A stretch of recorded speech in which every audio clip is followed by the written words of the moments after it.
Oi gente, tudo bem com vocês? Para quem não me conhece, eu sou o Dandan. Aqui nesse canal eu faço vídeos sobre resenhas de livros, críticas de filmes, séries. Então venham comigo porque hoje eu vou fazer sobre o filme original Netflix, a nova animação deles, A Fera do Mar, que eu assisti recentemente.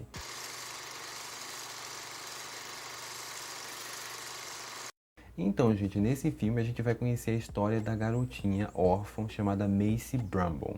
Ela é uma órfã, ela vive no orfanato e os pais dela eram grandes caçadores do passado e que morreram na grande guerra que acontece nessa história aqui, que é uma guerra que existe há centenas de anos entre grandes feras do mar, monstros, né, dito monstros, e as pessoas que vivem no continente. Essa guerra se estende por muitos séculos e existe um reino local que envia caçadores, navios de caçadores para o oceano para combater essas grandes criaturas que supostamente sempre atacaram os seres humanos, sempre vieram até o continente, destruíam cidades, plantações e tudo mais. Os pais da Menfi eram caçadores de um grande navio, um navio lendário chamado Monarca, e que foi destruído nessa guerra por esses supostos monstros. A Macy sempre teve orgulho dos pais, né, e ela sempre quis ser caçadora desde muito novinha. Bom, nessa história ela ainda é uma garotinha, né? E ela decide fugir desse orfanato para seguir esse sonho e tentar ser uma caçadora. Ela se inspira muito em um caçador muito famoso que ela lê nos livros, que é o Jacob Holland.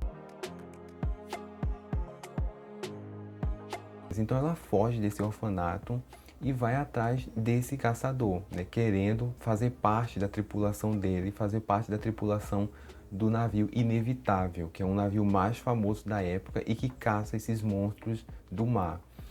É claro que o Jacob não deixa que ela participe, porque ela é uma criança, né? Ele tenta levar ela de volta pro orfanato, mas ela acaba fugindo e ela entra escondida, né, dentro do navio Inevitável. Esse navio é controlado pelo Capitão Corvo, o capitão que tem uma vingança para com uma grande criatura do mar chamada Bravata Vermelha. Isso aqui a gente faz uma alusão, uma ligação clara ao livro do Mayville, né, Moby Dick, né, essa fixação de um capitão por uma grande criatura em capturar e matar essa grande criatura. É mais ou menos nessa posição que está o Capitão Corvo.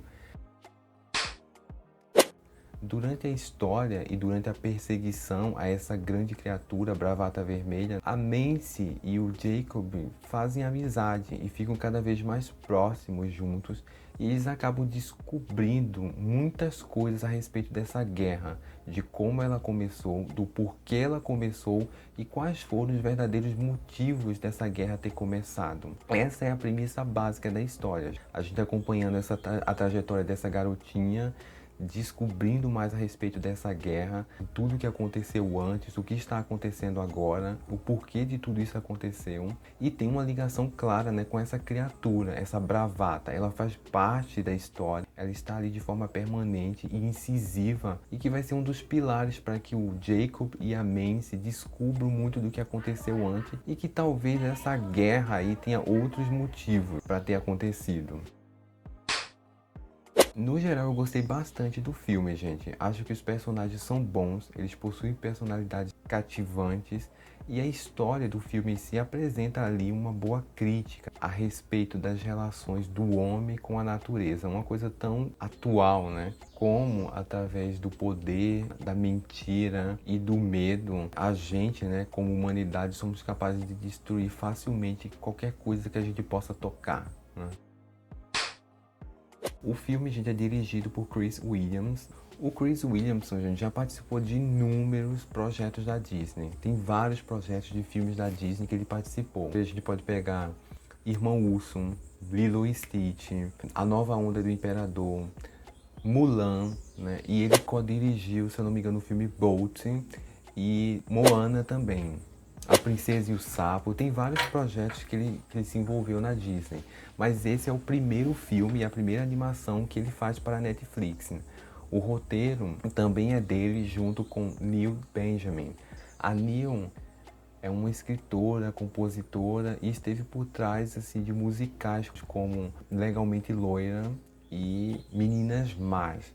Ambos desses musicais derivados dos seus respectivos filmes, né? Legalmente Loira, com a Reese Witherspoon, de 2001, e Meninas Más, que estreou, se eu não me engano, em 2004, né, com a Lindsay Lohan.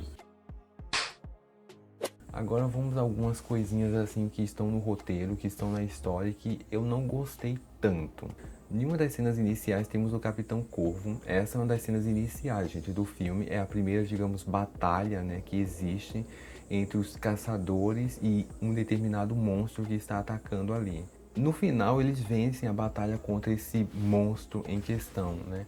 Mas há uma cena em que o capitão meio que é puxado para as profundezas do mar, dando a entender que ele vai desaparecer, mas de uma mudança de cena rápida, ele já está no convés do navio. A gente não entende direito o que aconteceu e fica se perguntando o que aconteceu, porque quando esse capitão ele retorna ao convés do navio, parece que ele está meio abalado, parece que alguma coisa aconteceu, como se ele tivesse descoberto alguma coisa a mais. Dá a entender, sabe? Durante a cena, a forma como os outros caçadores ali no convés do navio tratam, parece que dá a entender de que alguma coisa aconteceu.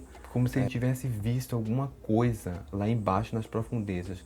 Mas isso na verdade não leva a lugar nenhum, porque nada disso acontece e fica só por isso mesmo, né? Outra coisa que eu achei também desnecessária é a participação de uma das personagens que é a, digamos, uma bruxa ou uma cientista louca do mar. Dá a impressão às vezes que é um pouco disso, que é a personagem Gwen Batterby.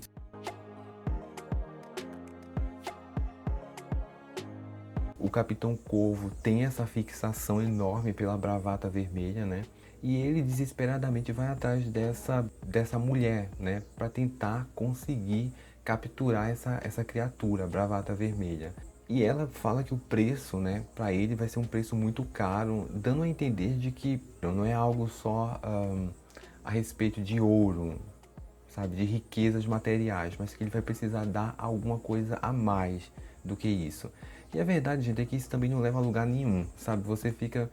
Ela cobrou alguma coisa? O que ela cobrou? Porque eu não percebi nada. Aparentemente ela não cobrou nada. De fato, ela ajuda o capitão a conseguir capturar a bravata, mas o preço cobrado, de fato, não é cobrado. Não é cobrado, não acontece nada ali. Então eu acho desnecessário. No final, temos a explicação da Mance, né? Falando sobre essa grande guerra, coisas que estão nos livros, né? E que talvez supostamente não sejam tão verdadeiramente assim. E eu achei um pouco forçado, gente, sinceramente. Eu achei que as pessoas, né, que estavam ali compreenderam fácil demais. A gente está falando de uma guerra que supostamente na história dura centenas de anos. É uma coisa que está na cabeça das pessoas, essa guerra, esse medo que existe dessas grandes feras, dessas grandes criaturas do mar. E mesmo ela vendo uma situação ali acontecendo, envolvendo uma dessas feras, né, que no caso é a bravata vermelha, eu acho que as pessoas entenderam muito fácil. É claro, né, gente? A gente tá falando de um filme de animação, é um filme que é voltado mais para criança e tudo mais. A gente não pode levar as coisas ao pé da letra, né? Tem que ter uma liberdade ali, criativa, do roteiro e tudo mais. Mas, não sei, eu achei rápido demais, eu achei forçado demais. Uma população que foi condicionada a acreditar nisso durante gerações, durante centenas de anos, a acreditar que essas criaturas são horríveis, são terríveis e de uma hora para outra, acabou a guerra, sabe? Achei um pouco forçado, mas a gente releva e eu acho que não atrapalha o filme em si, a história, a proposta, a crítica que o filme tem, sabe? São detalhes ali que poderiam ser levemente modificados, alguns deles poderiam ser cortados do roteiro, mas no geral estão lá. E no geral também não estragam, como eu disse, completamente a história. Então, gente, para concluir, é isso que eu tenho para falar sobre esse filme. No geral, eu gostei muito, gostei dos personagens, acho que são cativantes, acho que são interessantes, passam uma boa crítica ali por trás da história.